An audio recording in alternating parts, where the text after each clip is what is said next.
Okay, so life is worth living and the glass is half full.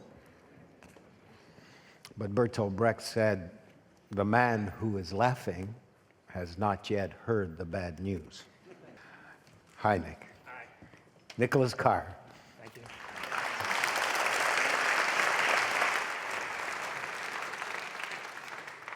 Thank you, Moses. Thank all of you very much. Let me start by asking how many of you have a smartphone either on your person or near your person right now? It's pretty much unanimous. Well, my goal is by the end of my talk, when you go out for your lunch break, I want you all to go out, following the example of Network, all go out onto the sidewalk and smash your smartphones. But that might be setting the bar too high, so at least think about smashing your smartphones. We humans crave information. We crave it the way we crave sex, way down deep in our synapses, deep in our neurons. There have been studies that show that whenever we find a new piece of information, or even when we go out and seek a new piece of information, a little bit of dopamine is released in our brain. And as you probably know, dopamine is a pleasure-producing chemical, neurotransmitter, very, very important to brain function, but also implicated in pretty much all kinds of addictions. What dopamine basically does is encourages you to do something over and over again by making it pleasing.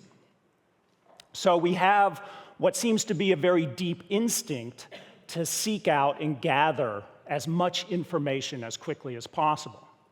And when you think about it, I think it becomes clear pretty quickly why this evolved in our brains, why this instinct. I mean, when you think about what it must have been like in hunter-gatherer times, or earlier than that even, being able to find new information, to know everything that was going on around you, probably increased substantially the odds of your survival. You wanted to see that tiger before it jumped on you, or you wanted to see that little berry bush so you could have dinner for the evening and stay alive. So we have, deep in our biology, this desire to know everything that's going on around us. And that's amplified by another very basic instinct, our social instinct. We get rewards when we know what other people are thinking about us, what conversation is going on around us. Even just having more information than other people makes us socially attractive, raises our social status. So we have these very deep instincts to go out and gather as much information as possible.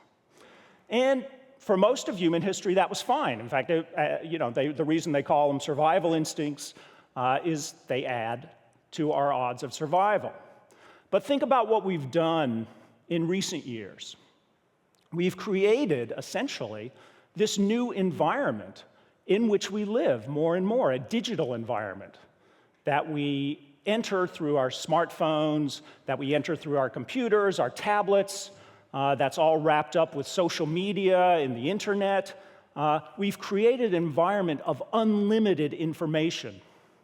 And then we've geared that environment to push information to us all the time through our phones and other devices, from Google or from Facebook or from Twitter or whatever. So we have this instinct, this very primitive instinct, to want to know everything that's going on around us, and then we've created an environment in which there's no end to new information that's out there.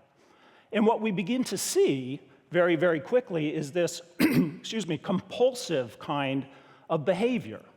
And my guess is, since most of you walk around with cell phones or smartphones all the time, you've probably seen that kind of compulsive behavior in yourselves. Pulling out your phone, even when nothing's going on and there's not even any particular reason to do it, you'll pull it out just to see, who knows, maybe there's something going on. And certainly if there's any indication that you've got a new message or a new notification, well, you'll pull out your phone. And for a lot of people, the last thing they do before they go to bed, check your phone or your computer. First thing they do when they get up, check your phone or computer. And if you have a bad night's sleep and wake up at 2 in the morning, well, you might as well check it then, too, because something interesting could have happened. And when you look at the science of our behavior, you see all sorts of evidence that, in fact, this is taking place. There have been studies of how long people spend on looking at individual web pages when they're browsing the web or Googling stuff, looking for information. It's about 10 seconds. And that includes the time it takes for the page to load. And what's very interesting in that research is it doesn't matter how much information or even how good the information is on the web page. The researchers, in one study, they added a lot of text or added a lot of images. The time people stayed on the individual page stayed at about 10 seconds. So clearly what you want to do is grab the gist of what's on the page, then find a link and click and go somewhere else so you can get some new information.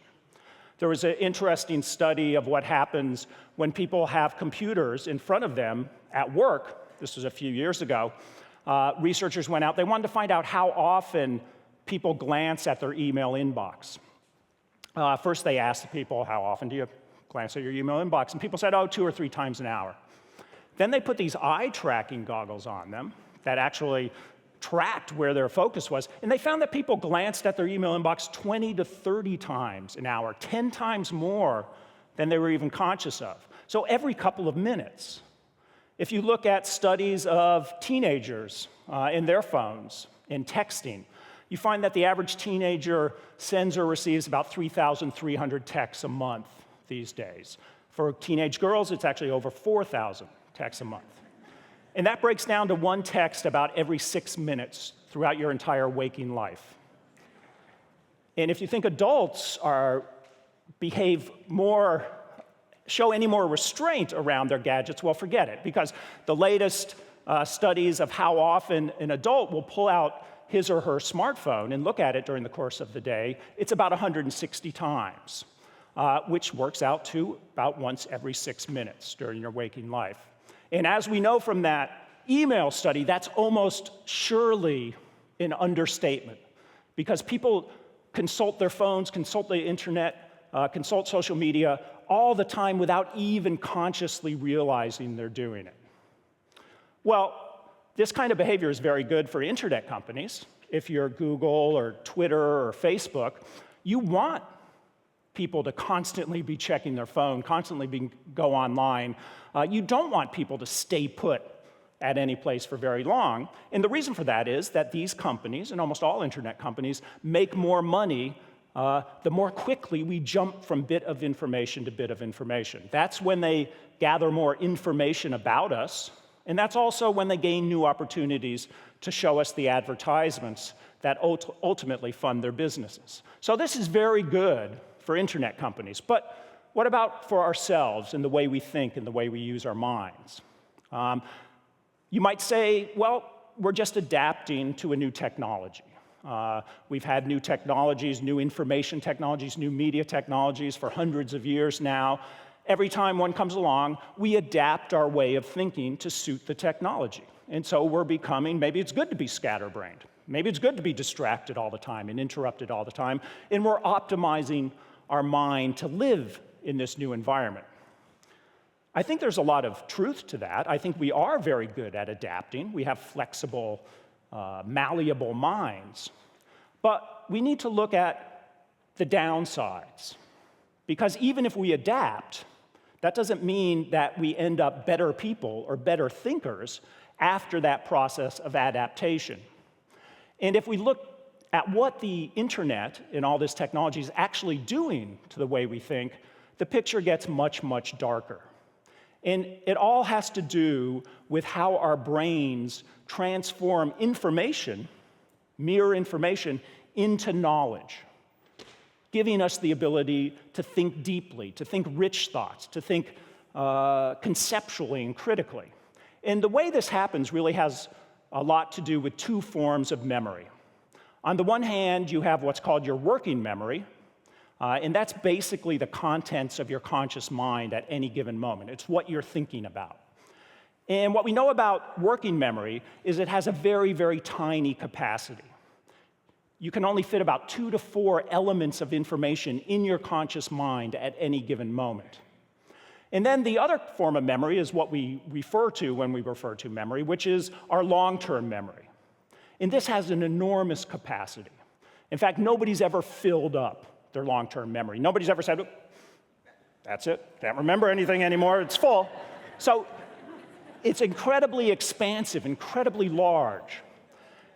And the key to deep thinking is being able to take the information that's coming into your mind from what you're learning, the conversations you're having, what you're reading, this very, very small capacity of working memory, and transfer it to your long-term memory. And that's a process called memory consolidation. And it's only during memory consolidation that you connect that new piece of information to everything else you've learned and thought and experienced in your life. And it turns out knowledge isn't about these fragments of information that we can pick up all the time today. It's about the connections and associations that we make inside our own brains among all the pieces of information we gather. It's only when you make those connections that you get rich thinking, rich knowledge. Maybe, if you're lucky, you even end up with some wisdom. The problem is that there is a break. It's very easy to break this consolidation process.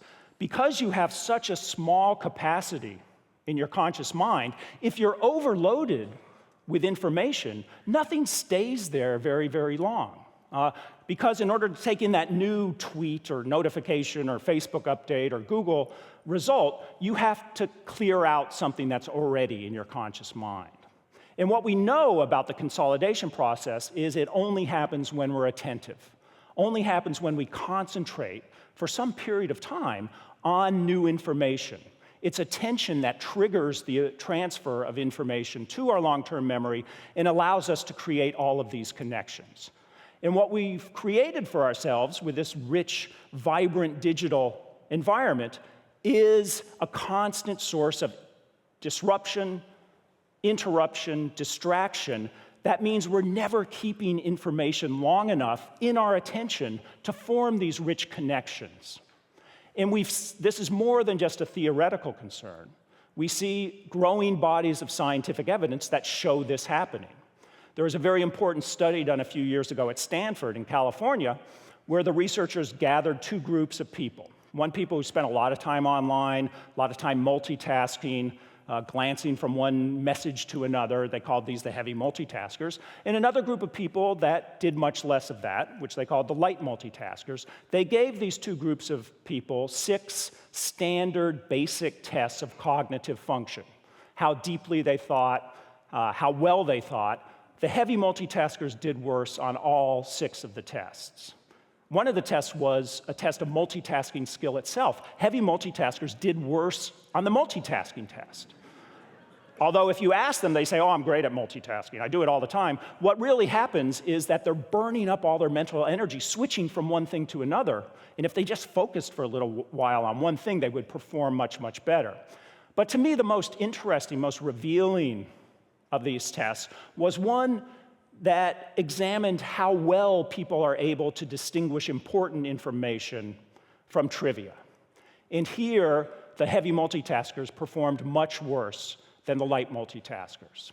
And what the scientists theorize, and I think this makes complete sense, is that the more time we spend jumping from bit of information to bit of information every couple of minutes during our day, the less we worry about how important something is, and the more we're simply attracted to whatever's new.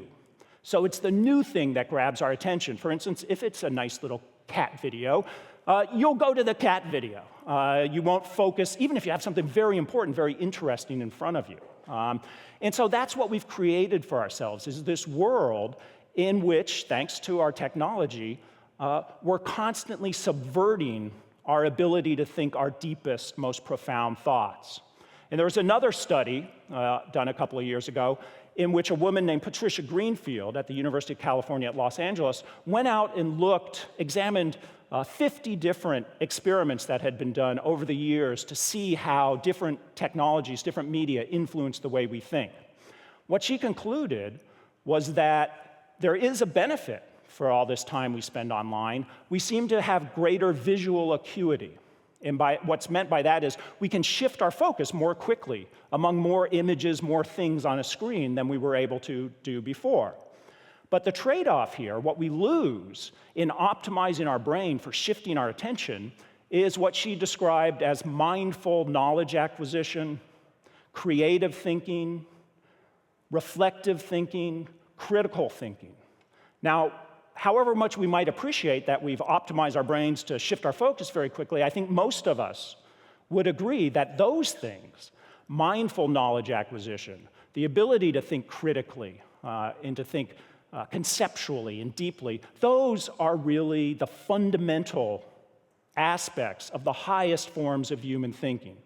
And essentially, by becoming slaves to our technology, we've cut ourselves off more and more from those highest forms of thinking. I'd even argue that as a society, we're starting to pretend that that doesn't matter. We place all our focus on the speed with which we can gather new information. And that's always been a very important part of being intelligent, to gather new information.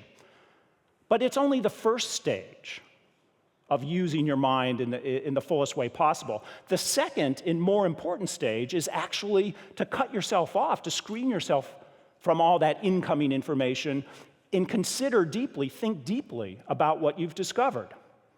And it's that second process, more important process, that is fading more and more away from us. And as I argue, as a society, we're kind of saying, oh, that doesn't matter. What matters is the speed of the consumption of information.